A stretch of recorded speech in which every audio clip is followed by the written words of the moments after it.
പുരുഷന്മാരിൽ ഏകദേശം 50% ആൾക്കാരും ഫേസ് ചെയ്യുന്ന മർമ്മപ്രധാന കാര്യം പറയാനാണ് ഞാൻ വന്നിട്ടുള്ളത്. ഞാൻ ഡോക്ടർ ഫാസിൽ മുഹമ്മദ്, കൗൺസിലിംഗ് സൈക്കോളജിസ്റ്റാണ്, chief homoeopathy consultant, olive homoeopathy clinic, Keeshery, Malappuram ജില്ല.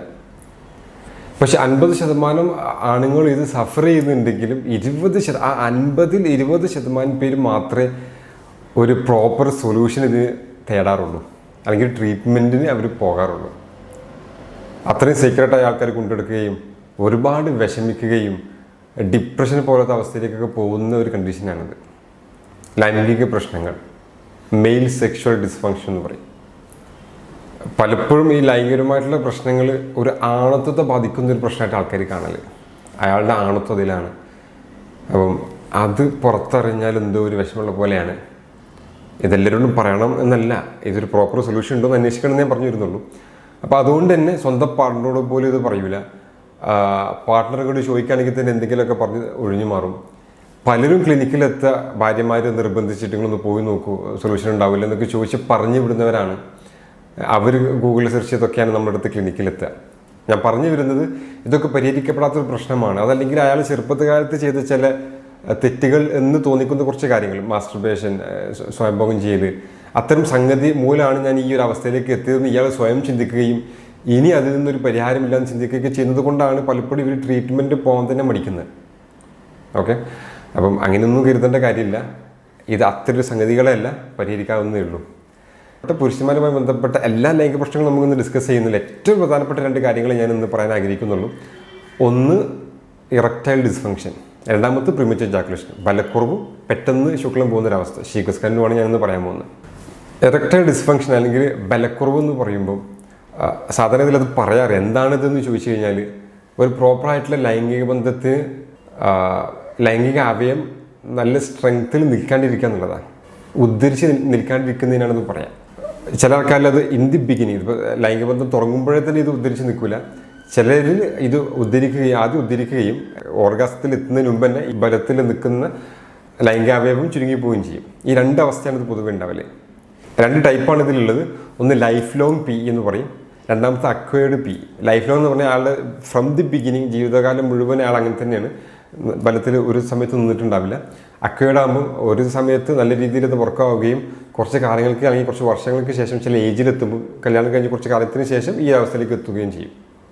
ഭർത്താക്കന്മാരിൽ ശരിക്കും ഇതൊരു ഡിപ്രഷൻ അവസ്ഥ ഉണ്ടാക്കും ഈ ഒരു ബലക്കുറവ്. ഞാൻ നേരത്തെ പറഞ്ഞ പോലെ ആണത്വമാണല്ലോ, ഇതാണ് ആണത്വം എന്ന് തെറ്റിദ്ധരിക്കുകയും ഇത് നന്നായിട്ട് പെർഫോം ചെയ്യാൻ പറ്റാഞ്ഞാൽ ഞാനൊരു ആണല്ല, ഇത് നമ്മൾ പെർഫോമൻസ് ആങ്സൈറ്റി എന്ന് പറയും.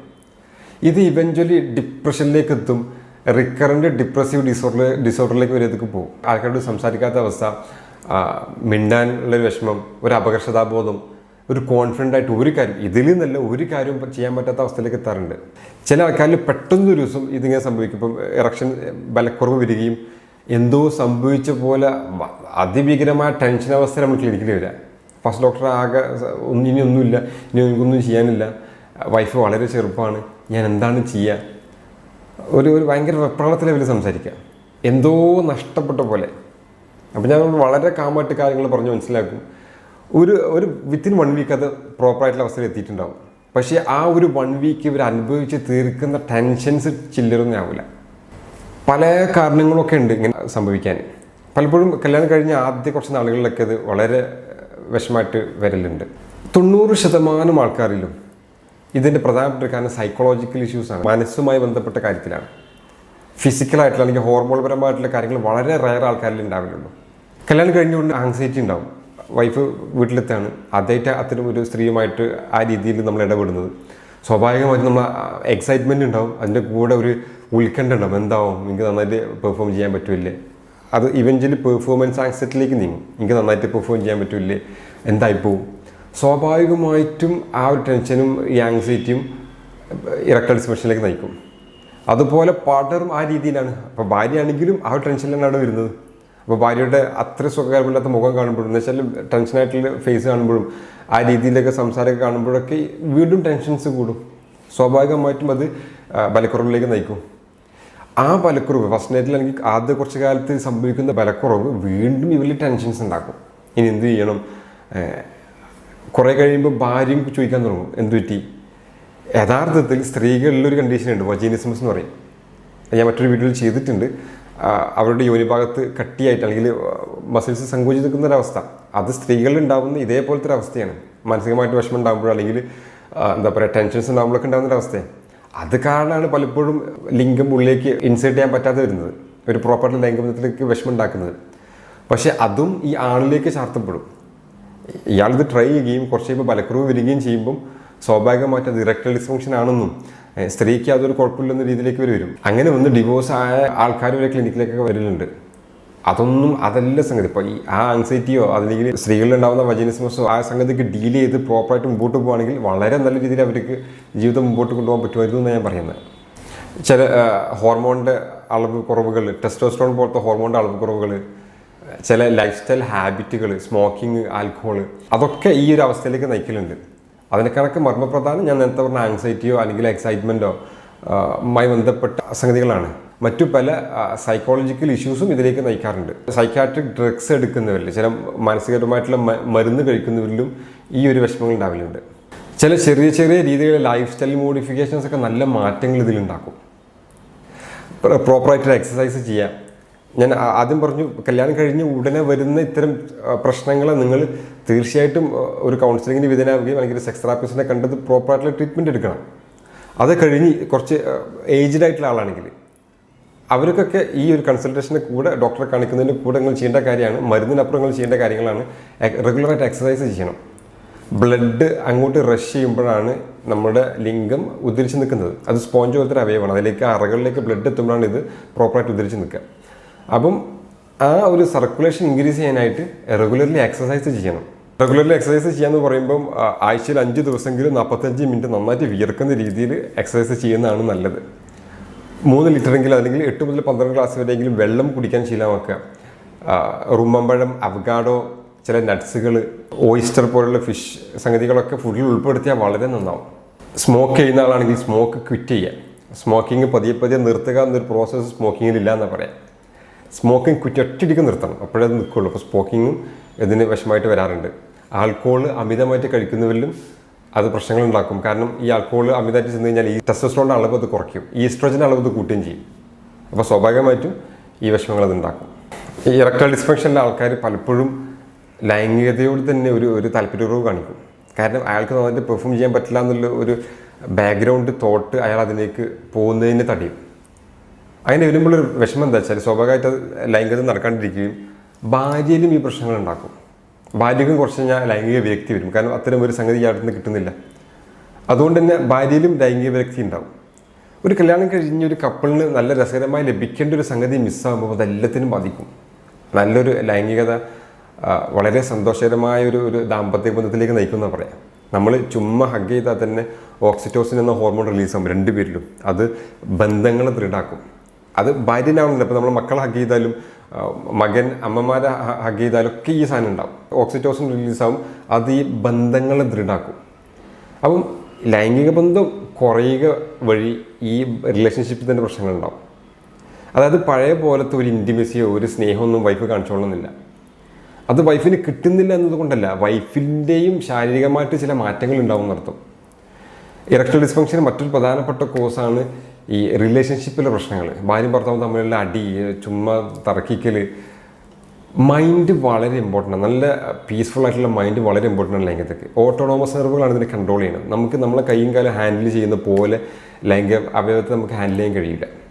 അപ്പോൾ അതുകൊണ്ട് വളരെ പീസ്ഫുൾ ആക്കി പ്രസൻ്റ് ആയിട്ടുള്ള മൈൻഡ് സിറ്റുവേഷനിൽ നമ്മൾ എത്തണം.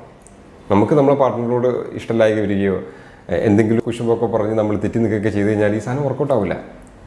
അപ്പം നിങ്ങളുടെ ഇടയിലെ പ്രശ്നങ്ങൾ നിങ്ങൾ സംസാരിച്ച് തീർക്കണം. രണ്ടാമത്തെ ഒരു കാര്യം, നല്ല കമ്മ്യൂണിക്കേഷൻ നിങ്ങൾ തമ്മിൽ വേണം. ഞാൻ എപ്പോഴും പറയുന്നതാണ് അവരോട്. ആവശ്യത്തിന് മാത്രം ഭർത്താവ് ഫോൺ വിളിക്കുന്നു. ഭർത്താവ് എല്ലാം കഴിഞ്ഞ് വീട്ടിലെത്തുമ്പോൾ എന്തെങ്കിലുമൊക്കെ ഉള്ള കാര്യങ്ങൾ ഭാര്യ പറയുമ്പോൾ അത് നമ്മൾ സപ്പോർട്ടീവായിട്ട് കേട്ടുകൊടുക്കില്ല. ഞങ്ങൾക്ക് വേറൊന്നും പറയാനില്ലേ, ഈ കുശുമ്പനെ പറയാനുള്ളൂ. അവർക്ക് അത്രയും സില്ലി കാര്യങ്ങളൊക്കെ പറയാനുണ്ടാവുള്ളൂ. നമുക്കത് കേട്ടുകൊടുക്കാമല്ലോ. സാധാരണ ഒരു സൈക്കോളജിക്കൽ കാര്യമായിട്ട് പറയാറുണ്ട്, ഒരു സ്ത്രീ 10,000 വാക്കുകളാണ് ആവറേജ് ഒരു ദിവസം സംസാരിക്കേണ്ടത്. എനിക്ക് അങ്ങനെ സംസാരിക്കും. പുരുഷൻ പക്ഷേ 5,000 സംസാരിക്കുള്ളൂ എന്ന് പറയുന്നുണ്ട്. അപ്പം ആണുങ്ങളുടെ കേസിൽ അവരുടെ വർക്കൊക്കെ കഴിഞ്ഞ് ഈ 5,000 എന്നത് 7,000 ഒക്കെ കഴിഞ്ഞിട്ട് അവർ വീട്ടിലെത്തുക. അപ്പോഴേക്കും ഭാര്യയുടെ സംസാരം തുടങ്ങുക. ഭാര്യയുടെ ഈ 10,000-ൽ 1,000 ചിലവായിട്ടുണ്ടാവുള്ളൂ. ബാക്കി 9,000 രൂപ ബാക്കിയാണ്. അപ്പോൾ ഇവർ സംസാരിക്കാൻ തുടങ്ങും. സ്വാഭാവികമായിട്ട് നമ്മൾ മൈനസിലാണ് ഓടുന്നത്. അപ്പോൾ ഇത് എന്തിലേക്ക് നയിക്കും? കേൾക്കാനുള്ളൊരു ഇൻട്രസ്റ്റ് കുറയ്ക്കും. ഇത് പൊതുവേ ആണുങ്ങളിൽ കേൾക്കാനുള്ള ഇൻട്രസ്റ്റ് കുറയ്ക്കും. അപ്പോൾ അവർ അത് റിജക്റ്റ് ചെയ്യാൻ നോക്കും. അങ്ങനെ വരുമ്പോൾ ഇവരുടെ ഇടയിലെ കമ്മ്യൂണിക്കേഷൻസ് കുറയും. സ്വാഭാവികമായിട്ട് അത് റിലേഷൻഷിപ്പ് പ്രശ്നങ്ങൾ ഉണ്ടാക്കും. ചെറിയ ചെറിയ കാര്യത്തിന് ദേഷ്യം പിടിക്കുന്നൊരവസ്ഥയിലേക്ക് വരും. ഭർത്താവ് ആഗ്രഹിക്കുന്ന കാര്യങ്ങൾ ഭാര്യ ചെയ്യാണ്ട് വരും. അതിലൊന്നും ഇൻറ്റിമസി ഉണ്ടാവില്ല എന്നർത്ഥം. അപ്പോൾ നിങ്ങൾ തമ്മിലുള്ള റിലേഷൻഷിപ്പ് ദൃഢമാക്കുന്ന എല്ലാ കാര്യങ്ങളും നിങ്ങളുടെ അടുത്ത് ഉണ്ടാവുകയും വേണം. അപ്പോഴാണ് ഇതൊക്കെ പ്രോപ്പറായിട്ട് വർക്കൗട്ട് ആവുള്ളൂ. ചില പഠനങ്ങളൊക്കെ പറയുന്നത് ഇപ്പോൾ ഭർത്താവിന് ഇറക്ടൈൽ ഡിസ്ഫങ്ഷൻ ഉണ്ടെങ്കിൽ, ഇപ്പോൾ പ്രോപ്പറായിട്ട് ഉദ്ധരിച്ച് നിൽക്കാത്തൊരവസ്ഥ ഉണ്ടെങ്കിൽ അത് സ്ത്രീകളുടെ ലൈംഗിക താല്പര്യം കുറയ്ക്കുമെന്ന് ഞാൻ പറഞ്ഞല്ലോ നേരത്തെ. അങ്ങനെ കുറവുണ്ടായി കഴിഞ്ഞാൽ പിന്നീട് ലൈംഗികത്തിൽ ഏർപ്പെടുമ്പോൾ സ്ത്രീകൾക്ക് അത് പെയിൻഫുൾ അവസ്ഥയുണ്ടാവും. ഡിസ്പെരൂനിയ എന്ന അവസ്ഥയിലേക്ക് എത്തും. പ്രോപ്പറായിട്ടുള്ള രീതിയിൽ ലൂബ്രിക്കേഷൻസ് ഇല്ലാണ്ട് വരും. അപ്പോൾ സ്വാഭാവികമായിട്ടും അത് പെയിൻഫുൾ ആയിട്ടുള്ള ഒരു ലൈംഗികത്തിലേക്ക് നയിക്കും. അപ്പോൾ എങ്ങനെ വന്നാലും ഇത് പ്രോപ്പറായിട്ട് ഡീൽ ചെയ്ത് കറക്റ്റ് ചെയ്ത് പോകണമെന്നർത്ഥം. സമയത്ത് ഇത് സംസാരിക്കണം, ഭാര്യയോട് സംസാരിക്കണം. എന്തെങ്കിലും പ്രശ്നമുണ്ടോ, സാറ്റിസ്ഫൈഡ് ആണോ അല്ലേ, എനിക്കെന്തെങ്കിലും പ്രശ്നങ്ങളായിട്ട് ഫീൽ ചെയ്യുന്നുണ്ടോ, ഞാൻ എന്തെങ്കിലും ചെയ്യേണ്ടതുണ്ടോ, അവർക്ക് നല്ല രീതിയിൽ കമ്മ്യൂണിക്കേറ്റ് ചെയ്ത് ആ കമ്മ്യൂണിക്കേഷൻസിന് ഒരുപാട് പ്രശ്നങ്ങൾ കുറയ്ക്കുമെന്നാണ് പറയുന്നത്. ഞാൻ നേരത്തെ പറഞ്ഞത് സൈക്കോളജിക്കലാണ് ഇഷ്യൂ. ഇങ്ങനെ നിങ്ങൾ ഭാര്യയായിട്ട് കമ്മ്യൂണിക്കേറ്റ് ചെയ്യുമ്പോൾ, സംസാരിക്കുമ്പോൾ വളരെ സപ്പോർട്ടീവായിട്ട് അവർ ഇങ്ങോട്ടും സംസാരിച്ചു തുടങ്ങും. നമുക്കൊരു കെയർ തരും, ഒരു സപ്പോർട്ട് തരും. അതൊരു കോൺഫിഡൻസ് ലെവൽ നമുക്ക് കൂട്ടും അല്ലേ? അപ്പം നമുക്കും ഇതിൽ നിന്ന് പുറത്തേറാനുള്ള ഒരു അവസരം തരും. ഇനി മാത്രമല്ല, ധൈര്യമായിട്ട് നമുക്ക് ഡോക്ടറെ അടുത്ത് പോകാൻ, കാര്യങ്ങൾ സംസാരിക്കാനുള്ള ഒരു കോൺഫിഡൻസ് തരും. അപ്പം ഇതിൻ്റെ ബേസിക് സംഗതി കമ്മ്യൂണിക്കേഷൻ തന്നെയാണ് എന്നർത്ഥം. പുരുഷന്മാരിൽ കാണുന്ന ഏറ്റവും പ്രധാനപ്പെട്ട അടുത്തൊരു ലൈംഗിക പ്രശ്നമാണ് പ്രിമിറ്റീവ് ഇജാക്കുലേഷൻ, ക്ഷേയസ്ഖലനം എന്ന് പറയും. പെട്ടെന്ന് ഇജാക്കുലേറ്റ് ചെയ്ത് പോവുക. അതിനൊരു ഡെഫിനേഷൻ പറയുകയാണെങ്കിൽ നമുക്ക് കറക്റ്റ് പറയാൻ പറ്റില്ല. ഡെഫിനേഷൻ്റെ ഭയങ്കര രസകരമായ ഡെഫിനേഷൻസാണ്. ICD-10, അതായത് ഈ അസുഖങ്ങൾ ക്ലാസിഫൈ ചെയ്യുന്ന ഒരു സംഗതിയാണ് ICD എന്നൊക്കെ പറയുന്നത്. ICD-10 അതിൽ പറയുന്നത് 15 സെക്കൻഡ് നല്ല രീതിയിൽ പ്രോപ്പറായിട്ട് ലൈംഗികബന്ധത്തിൽ ഏർപ്പെടുക. അതിനും താഴെയാണ്, 15 സെക്കൻഡിലും താഴെയാണെങ്കിലാണ് പ്രിമിറ്റീവ് ഇജാക്കുലേഷൻ പറയുന്നത്. വേറൊരു ഡെഫിനേഷനിൽ 1 മിനിറ്റ് പ്രോപ്പറായിട്ട് ഒരാണിന് 1 മിനിറ്റിലധികം പെനിട്രേറ്റീവ് സെക്സ് ചെയ്യുമ്പോഴേക്ക് ശുക്ലം പോകുന്നുണ്ടെങ്കിൽ അതാണ് പ്രിമിറ്റീവ് ഇജാക്കുലേഷൻ എന്ന് പറയുന്നുണ്ട്. ക്ഷേയസ്ഖലനം പെട്ടെന്ന് തീർന്നു പോവുക. ഞാൻ സാധാരണ പറയില്ല, അതല്ല ഇവിടെ പ്രശ്നം. രണ്ടുപേരും സാറ്റിസ്ഫൈഡ് ആണോ അല്ലേ എന്നുള്ളതാണ് പോയിന്റ്. ആ ലൈംഗിക ബന്ധത്തിൽ രണ്ട് പേർക്കും ഓർഗാസത്തിലേക്ക് എത്താൻ പറ്റിയിട്ടുണ്ടോ ഇല്ലേ എന്നുള്ളതാണ്. അത് എത്തിയിട്ടുണ്ട്, ഒരുപാട് സമയം ഒന്നും കിട്ടിയില്ല, നോ പ്രോബ്ലം. പക്ഷേ പുരുഷൻ ലൈംഗിക ബന്ധത്തിൽ ഏർപ്പെടുന്നു, അത് ഭാര്യയുടെ തൃപ്തികരമായ ഒരു അവസ്ഥയിലേക്ക് എത്തുന്നില്ലെങ്കിൽ അത് നമ്മൾ പ്രിമച്ചർ ഇജാക്കുലേഷൻ എന്ന് പറയും, ക്ഷേയസ്ഖലനം എന്നൊക്കെ പറയും. ഒരുപാട് സമയം ഇതിൽ സെക്സ് ഏർപ്പെടുക, ലൈംഗിക ബന്ധത്തിൽ ഏർപ്പെടുക എന്നതേ അല്ല തീം. ഞാൻ എപ്പോഴും ഇവിടെ വരുന്ന കപ്പിൾസിനോട് പറയും, ഇതൊരു പെർഫോമൻസ് കാഴ്ചവെക്കാനുള്ള ഒരു സംഗതിയല്ല, ഒരു ഗെയിമല്ല. നന്നായിട്ട് പെർഫോം ചെയ്യാൻ പറ്റും, ഒരുപാട് സമയം പെർഫോം, അതേ അല്ല ഈ സംഗതി. രണ്ടുപേരും ഹാപ്പി ആയിട്ടിരിക്കുക. അറ്റ് ദി എൻഡ് രണ്ടുപേരും ഹാപ്പിയാണ്, അതാണ് ഇതിൽ പോയിന്റ്. ഈ ഹാപ്പി ആവാൻ വേണ്ട ഒരു ഘടകമാണ് ഓർഗാസം. അത് സ്ത്രീക്കും കിട്ടണം, പുരുഷനും കിട്ടണം. പുരുഷന് ഇജാക്കുലേറ്റ് ചെയ്യുമ്പോഴുള്ള ഫീലിങ്സ് ആണ്, സ്ത്രീക്ക് അതിന് പ്രത്യേകിച്ച് ഫീലിങ്സ് ഒന്നുമില്ല. പക്ഷെ അവരോട് ചോദിക്കണം, ഓർഗാസിലേക്ക് എത്താൻ പറ്റിയില്ലേ, അത് അവരോട് ചോദിക്കണം. ആരും പലപ്പോഴും ഇവിടെ വരുന്ന എൻ്റെ ക്ലിനിക്കിൽ നിന്ന് ആരും ഇത് ചോദിക്കാറില്ല. അവർക്ക് അറിയില്ല അങ്ങനെ ഒരു സംഗതി ഉണ്ടോ. ചോദിച്ചാലല്ലേ അവർക്കത് പറയാൻ പറ്റുള്ളൂ. അങ്ങനെ കിട്ടിയിട്ടില്ലെങ്കിൽ എന്തൊക്കെ ചെയ്യാൻ പറ്റും, അതൊക്കെ ഒത്തിരി കാര്യങ്ങൾ പറയാനുണ്ട്. അതൊക്കെ ഇത്തരം ഒരു സോഷ്യൽ മീഡിയ നമുക്ക് പറയുന്നതിനൊരു പരിധി ഉണ്ടല്ലോ. ഈ പ്രിമച്ചർ ഇജാക്കുലേഷനും അതിൻ്റെ കാരണമായിട്ട് വരുന്നത് ഞാൻ നേരത്തെ പറഞ്ഞ കാര്യങ്ങളൊക്കെ തന്നെയാണ്. റിലേഷൻഷിപ്പിലെ പ്രശ്നങ്ങൾ, ഭാര്യയും ഭർത്താവും തമ്മിലുള്ള വിഷമങ്ങൾ അതിലേക്ക് നയിക്കും. ആങ്സൈറ്റി അതിലേക്ക് വിഷമങ്ങൾ ഉണ്ടാക്കും. ആദ്യകാലത്തെ കല്യാണം കഴിഞ്ഞ കപ്പിൾസിലൊക്കെ, ന്യൂലി മാരീഡ് കപ്പിൾസിലൊക്കെ ഈ ആങ്സൈറ്റിയാണ് ഇപ്പോൾ മിക്കവാറും വിഷമങ്ങൾ ഉണ്ടാക്കൽ. പിന്നെ നമുക്ക് ഞാൻ നേരത്തെ കൊണ്ട് കൈയും കാലും ഹാൻഡിൽ ചെയ്യുന്ന പോലെ എത്ര സമയം അങ്ങനെയൊന്നും നമുക്കിതിൽ ഹാൻഡിൽ ചെയ്യാൻ കഴിയില്ല. ഓട്ടോണോമസ് നെർവുകളാണ്.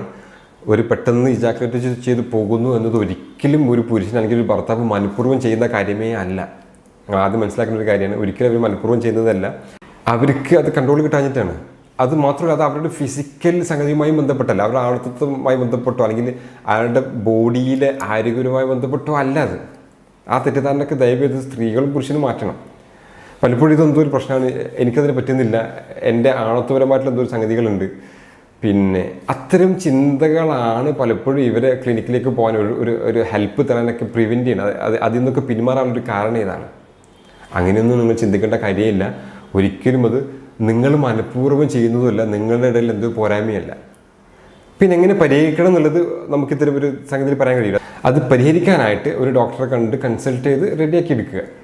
അതൊക്കെ അതിൻ്റെ പരിഹാരങ്ങളുണ്ട്, മരുന്നുകളുണ്ട്. ഹോമിയോപ്പതിയുടെ സൈഡ് എഫക്ട്സ് ഇല്ലാത്ത വളരെ ഈസി ആയിട്ട് ഇത് റെഡിയാക്കാൻ പറ്റുന്ന മെഡിസിൻസ് ഉണ്ട്. ആ മരുന്നിൻ്റെ കൂടെ തന്നെ കൺസൾട്ടേഷൻ വളരെ ഇമ്പോർട്ടൻ്റ് ആണ്. അതാണ് ഞാൻ ആദ്യം എപ്പോഴും ഈ കൺസൾട്ടേഷൻ ഊന്നി പറയാൻ കാര്യം. നിങ്ങൾ തൊട്ടടുത്തൊരു ഒരു ക്ലിനിക്കൽ സൈക്കോളജിസ്റ്റിനെയോ അല്ലെങ്കിൽ സെക്സ് തെറാപ്പിസ്റ്റിനെ പോയി കാണണം. അവരുടെ ഒരു കൗൺസിലിംഗ് സെഷനാണ് ഏറ്റവും ഇമ്പോർട്ടൻ്റ് ആയിട്ടുള്ളൊരു ഭാഗം. അതിൽ ഒരുപാട് കാര്യങ്ങൾ നിങ്ങൾക്ക് മനസ്സിലാക്കാൻ പറ്റും. എവിടെയാണ് ഫാൾട്ട് പറ്റിയത്, എന്തൊക്കെ തെറ്റിദ്ധാരണകൾ നിങ്ങൾക്ക് ഉണ്ടായിരുന്നു, അതൊക്കെ തിരുത്താൻ പറ്റും. പിന്നെ സപ്പോർട്ടീവായിട്ട് കുറച്ച് മെഡിസിൻസും ചില കേസിലൊക്കെ ചില സപ്ലിമെൻസുകളും ചില മരുന്നുകളൊക്കെ വളരെ എഫക്റ്റീവായിട്ട് ഇതിന് മാറ്റങ്ങൾ ഉണ്ടാക്കുകയും ചെയ്യും. അമിതവണ്ണം, hyperthyroidism, metabolic disorders, hormonal ഇഷ്യൂസൊക്കെ പ്രീമച്വർ ഇജാക്കുലേഷൻ ഉണ്ടാക്കാറുണ്ട് കേട്ടോ. ചില ആൾക്കാരിൽ ഗിൽറ്റി ഫീലിംഗ്, ഈ ഞാൻ തെറ്റ് ചെയ്തു പോയി, ഞാൻ ചെറുപ്പകാലത്തൊക്കെ ഒരുപാട് മാസ്റ്റർബേറ്റ് ചെയ്തിട്ടുണ്ട്, അങ്ങനെ ആ ഗിൽറ്റി ഫീലിംഗ് ഉണ്ടല്ലോ, ഒരു തെറ്റ് ചെയ്തു എന്നുള്ള ഫീലിങ്സ്, അതും ഇതിലേക്ക് നയിക്കലുണ്ട്. അങ്ങനെയുള്ള ആൾക്കാരുടെ സംഗതി എന്താ വെച്ചാൽ അവർ മിക്ക കേസുകൾ അവർ ട്രീറ്റ്മെൻറ്റ് എടുക്കാറില്ല. ഇപ്പോൾ ചില ആൾക്കാർ നമ്മൾ വാട്സപ്പ് വഴി ചോദിക്കും, ഡോക്ടർ എനിക്ക് ഇങ്ങനെ ഒരു ഇഷ്യൂ ഉണ്ട്, ഞാൻ ചെറുപ്പകാലത്ത് ഇങ്ങനെ ഒരുപാട് ചെയ്തിരുന്നു, അതിൻ്റെ ഫലമായിട്ടാണോ ഇങ്ങനെ, അതുകൊണ്ട് എനിക്ക് ഭയങ്കര ഡിപ്രസ്ഡ് ആണ്, എനിക്കൊന്നും ചെയ്യാൻ കഴിയുന്നില്ല എന്നൊക്കെ അവർ പറയലുണ്ട്. ഒരിക്കലും അതും ഇതായിട്ട് കണക്റ്റഡേ അല്ല. നിങ്ങൾ അതിൻ്റെ പേരിൽ ഒരു ട്രീറ്റ്മെൻറ്റ് എടുക്കാണ്ടിരിക്കരുത്. അതൊക്കെ നമുക്ക് വളരെ നല്ല രീതിയിലേക്ക് മാറ്റാൻ പറ്റുന്ന സംഗതിയാണ്. ഈ നല്ല രീതിയിൽ നല്ല സംഗതി എന്നൊക്കെ ഞാൻ പറയാൻ കാര്യം അങ്ങനെയൊക്കെ ഇതിൽ പറയാൻ പറ്റുള്ളൂ, ടോപ്പിക് അങ്ങനെ ആയതുകൊണ്ട്. ഓക്കെ, പ്രീമച്വർ ഇജാക്കുലേഷൻ്റെ ട്രീറ്റ്മെൻറ്റ് ഓപ്ഷൻസിലേക്ക് വരുമ്പം ബിഹേവിയറൽ തെറാപ്പീസ് ഉണ്ട്, കേഗൽ എക്സസൈസ് ഉണ്ട്. അപ്പം ബിഹേവിയർ തെറാപ്പിയിൽ വരുന്നത് സ്റ്റോപ്പ് ആൻഡ് സ്റ്റാർട്ട് മെത്തേഡ് ഉണ്ട്. അങ്ങനെ ഇപ്പോൾ ഇതിൽ പറയാൻ പറ്റുള്ളൂ. ബാക്കി ഡീറ്റെയിൽ ആയിട്ടൊക്കെ നമുക്ക് കൺസൾട്ടിങ് വരുമ്പോൾ നിങ്ങൾ ഡോക്ടറോട് ചോദിച്ചാൽ അവർ ഡീറ്റെയിൽ ആയിട്ട് പറഞ്ഞുതരും. അതുപോലെ തന്നെ സ്ക്വീസ് മെത്തേഡ് വരുന്നുണ്ട്. അതൊക്കെ നിങ്ങൾ പ്രാക്ടീസ് ചെയ്യുമെങ്കിൽ നമുക്കത് ടാക്കിൾ ചെയ്യാൻ പറ്റും, നമുക്കത് മാറ്റിയെടുക്കാനായിട്ട് പറ്റും. അതിൻ്റെ കൂടെ ഞാൻ നേരത്തെ പറഞ്ഞത് മെയിൻ പ്ലേ വരുന്ന ഓർഗാസത്തിലാണ്. പ്രീമച്വർ ഇജാക്കുലേഷൻ ഹസ്ബൻഡ് ഉണ്ട് എന്നതിനേക്കാളും പ്രശ്നം ഇത് വൈഫ് സാറ്റിസ്ഫൈഡ് ആകുന്നില്ല എന്നുള്ളതാണ്, അവർക്ക് ഓർഗാസത്തിലേക്ക് എത്താൻ പറ്റുന്നില്ല എന്നുള്ളതാണ്. അപ്പോൾ എങ്ങനെയൊക്കെ ഓർഗാസത്തിലേക്ക് എത്തിക്കാൻ പറ്റും എന്ന രീതികളൊക്കെ പ്രാക്ടീസ് ചെയ്താൽ ഇത് നല്ലൊരു ശതമാനം വരെ പരിഹരിക്കപ്പെടും എന്നുള്ളതാണ്. പെൽവിക് ഫ്ലോർ മസിൽസ് എക്സസൈസൊക്കെ ഒരുപാട് ഈ മാറ്റങ്ങൾ ഉണ്ടാക്കാൻ ഹെൽപ്പ് ചെയ്യും. കീഗൽ എക്സസൈസ് എന്ന് പറഞ്ഞാൽ നമ്മൾ മൂത്രം ഒഴിക്കുമ്പോൾ പിടിക്കുന്ന മസിൽ, മൂത്രം ഒഴിക്കുമ്പോൾ നമ്മൾ പിടിക്കൂലേ, മൂത്രം ഹോൾഡ് ചെയ്യൂലേ, അപ്പോൾ കുറച്ച് മസിൽസ് അവിടെ വർക്ക് ചെയ്യുന്നുണ്ട്. ആ മസിൽസ് ടൈറ്റായി തന്നെ ഒരു 3-4 സെക്കൻഡ് ഹോൾഡ് ചെയ്യുക എന്ന് റിലീസ് ചെയ്യുക. അതിന് 10-20 തവണ 2 നേരത്തായിട്ട് നിങ്ങൾ ചെയ്യുമെങ്കിൽ ആ പെൽവിക് ഫ്ലോർ കുറച്ചുകൂടി സ്ട്രെങ്തൻ വെക്കും. അതും ഈ ഒരു അവസ്ഥ മാറ്റിയെടുക്കാൻ ഹെൽപ്പ് ചെയ്യും. അത് ഇറക്ടൈൽ ഡിസ്ഫങ്ഷനിലും നല്ലതാണ്, പ്രീമച്വർ ഇജാക്കുലേഷനും ചെയ്യുന്നത് നല്ലതാണ്. ഇറക്ടൈൽ ഡിസ്ഫങ്ഷൻ പിന്നെ ബലക്കുറവിൽ പറഞ്ഞ പോലെ തന്നെ എക്സസൈസ് വളരെ ഇമ്പോർട്ടൻ്റ് ആണ്. ഞാൻ നേരത്തെ പറഞ്ഞ ഫുഡുകളും ഇതിലും ഇമ്പോർട്ടൻ്റ് ആണ്. ഓക്കെ, പിന്നെ വളരെ കാമായിട്ടിരിക്കുക, റിലാക്സ്ഡ് ആയിട്ടിരിക്കുക, റിലാക്സേഷൻ ടെക്നിക്കുകൾ പ്രാക്ടീസ് ചെയ്യാം, യോഗ പ്രാക്ടീസ് ചെയ്യാം. അതിനൊക്കെ കൂടെ ഇതുമായി ബന്ധപ്പെട്ട കൺസൾട്ടൻറ്റിനെ കാണുക, മെഡിസിൻസും കഴിക്കാം. മെഡിസിൻസ് സപ്പോർട്ടീവായിട്ടൊക്കെ ചെയ്ത് കഴിഞ്ഞാൽ ഇത് നല്ല എഫക്റ്റ് ഉണ്ടാക്കും. ലൈംഗികപരമായിട്ടുള്ള ഏത് പ്രശ്നത്തിലും ബേസിക്കായിട്ട് ചെയ്യേണ്ട നിങ്ങൾ പാലിക്കേണ്ട ഒരു കാര്യം എന്താ വെച്ചാൽ പരസ്പരം കുറ്റപ്പെടുത്താണ്ടിരിക്കുക എന്നുള്ളതാണ്. ചില കേസിലൊക്കെ നമുക്ക് സങ്കടം, ക്ലിനിക്കിൽ വരുമ്പം ഭാര്യ പറയും ഇയാളെ കൊണ്ട് പറ്റില്ല ഡോക്ടറെ, ഇയാളെ കൊണ്ട് അതിനാവൂല. അങ്ങനെയൊക്കെ കേൾക്കുമ്പം ആ ഹസ്ബൻഡിനാണ് ഫീലിംഗ് നമുക്ക് മനസ്സിലാവും. ചില ഭർത്താക്കന്മാർ ഇവിടെ ഇരുന്ന് കരഞ്ഞിട്ടൊക്കെ ഉണ്ട് ഇത് കേൾക്കുമ്പോൾ. ചിലതൊക്കെ നമുക്ക് പറഞ്ഞ് മനസ്സിലാക്കി കൊടുക്കാൻ പറ്റും, അതിനൊരു പരിധിയുണ്ട്. അപ്പം ഒരിക്കലും പരസ്പരം കുറ്റപ്പെടുത്താണ്ടിരിക്കുക. കുറ്റപ്പെടുത്തി കഴിഞ്ഞാൽ എല്ലാ അവസ്ഥയിലും അവിടെ കോൺഫിഡൻസ് ഡൗൺ ആവില്ലേ. സ്വാഭാവികമായിട്ടും ഈ കോൺഫിഡൻസ് ലെവലും മെൻ്റൽ സ്ട്രെങ്ത്തുമാണ് ഇതിൽ മെയിൻ പാർട്ട്. അപ്പോൾ അത് പോയി കഴിഞ്ഞാൽ പിന്നെ റിക്കവർ ചെയ്യാൻ പണിയാണ്. മാത്രമല്ല അത്തരം കുറ്റപ്പെടുത്തലുകൾ മൊത്തത്തിൽ സെക്ഷൽ ഫങ്ഷൻസ് തന്നെ കുറയ്ക്കും, താല്പര്യം കുറയ്ക്കും. ഇറോസൽ എന്നൊരു സ്റ്റേജ് ഉണ്ട്, ഇപ്പോൾ താല്പര്യം ജനിപ്പിക്കുന്ന ആ ഒരു സ്റ്റേജിൽ ഡിസയറൊക്കെ ഉണ്ട്. ആ ഡിസയറിൻ്റെ തന്നെ ഭാഗത്തേക്ക് അവരെത്തൂല. ഒരിക്കലും കുറ്റപ്പെടരുത്, സപ്പോർട്ടീവായിട്ട് നിൽക്കുക, കൺസൾട്ടേഷൻ എടുക്കുക, പരിഹാരമുണ്ട്. പുരുഷന്മാരിൽ തന്നെ ലൈംഗികമായിട്ടുള്ള പ്രശ്നങ്ങൾ വേറെയും ഒത്തിരി കേസസ് വരുന്നുണ്ട്. പിന്നെ ഡിലേഡ് ഓർഗാസ്മിക് ഡിസ്ഫങ്ഷൻ എന്ന് പറയും, ഓർഗാസിലേക്ക് എത്താത്ത അവസ്ഥ, എത്രയായാലും ശുക്ലം പോകാത്ത അവസ്ഥകൾ വരുന്നുണ്ട്. അതൊക്കെ വളരെ റെയറാണ്, ക്ലിനിക്കിൽ പലപ്പോഴും വന്നിട്ടുണ്ട്. അതൊക്കെ നമുക്ക് അതിൻ്റെ കാരണങ്ങൾ കണ്ടെത്തി മാനേജ് ചെയ്യാൻ പറ്റുന്നതേ ഉള്ളൂ. അതുപോലെ തന്നെ ഹോർമോൺ പ്രശ്നങ്ങൾ വരുന്നുണ്ട്, ജനറ്റിക്കായിട്ടുള്ള ചില അസുഖങ്ങൾ, ജനിതകരമായിട്ടുള്ള ചില അസുഖങ്ങൾ ഈ വിഷമങ്ങൾ ഉണ്ടാക്കാം. അപ്പോൾ പലപ്പോഴും ക്ലിനിക്കിൽ വരുന്ന ആൾക്കാർ നമ്മൾ ക്വസ്റ്റ്യൻ ചെയ്ത് അവരുടെ കേസസ് എടുക്കുമ്പം ഈ സെക്ഷൽ ഓറിയൻറ്റേഷനിൽ വരുന്ന കുറേ പ്രശ്നങ്ങളുണ്ട്. ഒരു ആണിന് ആണിനോടാണ് താല്പര്യം, ഹോമോസെക്ഷൽ ആയിട്ടുള്ള ആൾക്കാർ, ഹെട്രോസെക്ഷൽ ആയിട്ടുള്ള ആൾക്കാർ, അതൊക്കെ ശരിക്കും നിങ്ങൾ തിരിച്ചറിഞ്ഞു കഴിഞ്ഞാൽ, ഇപ്പോൾ ഒരു എക്സാമ്പിൾ പറഞ്ഞാൽ, ഇപ്പോൾ ഹോമോസെക്ഷൽ ആയിട്ടുള്ള ഒരാണാണ്, അയാളുടെ സെക്ഷൽ ഓറിയൻറ്റേഷൻ ഹോമോസെക്ഷാലിറ്റി എന്ന് അറിഞ്ഞു കഴിഞ്ഞാൽ ഒരു കല്യാണത്തിന് മുതിരാതിരിക്കുന്നതാണ് നല്ലത്. ഞാൻ പറഞ്ഞു കല്യാണം ശരിക്കും അതിൻ്റെ കോർ എലമെൻ്റ് ലൈംഗികതയാണ്. അപ്പം നിങ്ങൾക്ക് ഭർത്താവിന് ആണുങ്ങളോടാണ് താല്പര്യമെങ്കിൽ, വൈഫിനോട് താല്പര്യം തോന്നുന്നില്ലെങ്കിൽ, ഒരു പെണ്ണിനോട് തോന്നുന്നില്ലെങ്കിൽ അതവിടെ വർക്കൗട്ട് ആവില്ല. അങ്ങനെ നിങ്ങൾ നേരത്തെ തിരിച്ചറിയുകയാണെങ്കിൽ ഒരു വിവാഹത്തിന് മുതിരാതിരിക്കുന്നതാണ് നല്ലത്. അതൊക്കെ തന്നെ പറയാൻ പറ്റുമെന്ന് പറഞ്ഞുകൂടാ. പക്ഷേ വളരെ വിഷമത്തോടെ എനിക്കത് പറഞ്ഞു, ഒത്തിരി കേസസ് അതിനെ ക്ലിനിക്കിൽ വരും. ഒരിക്കലും ഇയാൾ ഈ ഭാര്യ ഡിവോഴ്സ് ആയില്ല, പക്ഷേ ഒരു ഭർത്താവിൽ നിന്ന് കിട്ടുന്ന ഒരു സംഗതി ഈ ഭാര്യയ്ക്ക് കിട്ടുകയില്ല. അവസാനം ഇവർ ഇട്ടെറിഞ്ഞ് പോയ 10 വർഷമൊക്കെ ക്ഷമിച്ച് നിൽക്കി ഇട്ടെറിഞ്ഞ് പോയ കഥകളൊക്കെ ഉണ്ട്. ഞാൻ പറഞ്ഞത് വെച്ചാൽ അതൊക്കെ നമ്മൾ ആദ്യം ഐഡൻറ്റിഫൈ ചെയ്ത് അതിനനുസരിച്ച് നീങ്ങുകയാണെങ്കിൽ ഒന്നുകൂടെ നന്നായിരിക്കും. അതുപോലെ തന്നെ ചില ഇഞ്ചുറീസ്, ഇപ്പോൾ ലൈംഗികത്തിന് പറ്റുന്ന ഇഞ്ചുറീസ്, നമ്മളെ ബാക്ക് പെയിൻ, നട്ടലിന് പറ്റുന്ന ഇഞ്ചുറികളൊക്കെ പിന്നെ പ്രീമച്വർ ഇജാക്കുലേഷൻ അതല്ലെങ്കിൽ ഇറക്ടൈൽ ഡിസ്ഫങ്ഷനിലേക്കൊക്കെ നയിച്ചേക്കാം. ഓക്കെ, അപ്പോൾ അതൊക്കെ ഉണ്ടെങ്കിൽ ആ രീതിയിൽ ട്രീറ്റ്മെൻറ്റ് എടുക്കുക, എന്നിട്ട് അത് കറക്റ്റ് ചെയ്യുക. ഇത്രയൊക്കെയാണ് വളരെ കോമൺ ആയിട്ട് കാണുന്ന പുരുഷന്മാരിലെ പ്രശ്നങ്ങൾ. ഇപ്പം നിങ്ങൾക്ക് സംശയങ്ങൾ ഉണ്ടെങ്കിൽ ഈ വീഡിയോക്ക് താഴെ കമൻറ്റ് ചെയ്യാം, അതല്ലെങ്കിൽ എൻ്റെ വാട്സപ്പ് നമ്പറിൽ അതിലേക്കും ടെക്സ്റ്റ് ആക്കിയിട്ട് ചോദിക്കാം. ടെക്സ്റ്റ് ആക്കി ഇടുന്നതാണ് നല്ലത്, അതിന് റിപ്ലൈ വരാൻ സാധ്യത കൂടും. വോയിസ് ആകുമ്പോൾ നമുക്ക് ഒരുപാട് കേൾക്കാൻ പറ്റിക്കൊള്ളണമെന്നില്ല, നമ്മൾ റിപ്ലൈ തരും. വളരെ നല്ല രീതിയിൽ സംസാരിക്കുകയും കമ്മ്യൂണിക്കേറ്റ് ചെയ്യുകയും നിങ്ങളുടെ ലൈംഗിക പ്രശ്നങ്ങൾ ആദ്യം നിങ്ങൾ ഭാര്യയും ഭർത്താവും തമ്മിൽ ഡിസ്കസ് ചെയ്ത് പരിഹരിക്കാൻ പറ്റുന്നതാണോ എന്ന് നോക്കുകയും അതിനും സാധ്യമായില്ലെങ്കിൽ മാത്രം ട്രീറ്റ്മെൻറ്റ് എടുക്കുകയും ചെയ്യാം. ഹോമിയോപ്പതിയിൽ വളരെ എഫക്റ്റീവായുള്ള മെഡിസിൻസ് ഈ പ്രീമച്വർ ഇജാക്കുലേഷനും ശീഘ്രസ്ഖലനത്തിനും ബലക്കുറവിനൊക്കെ ഉണ്ട്.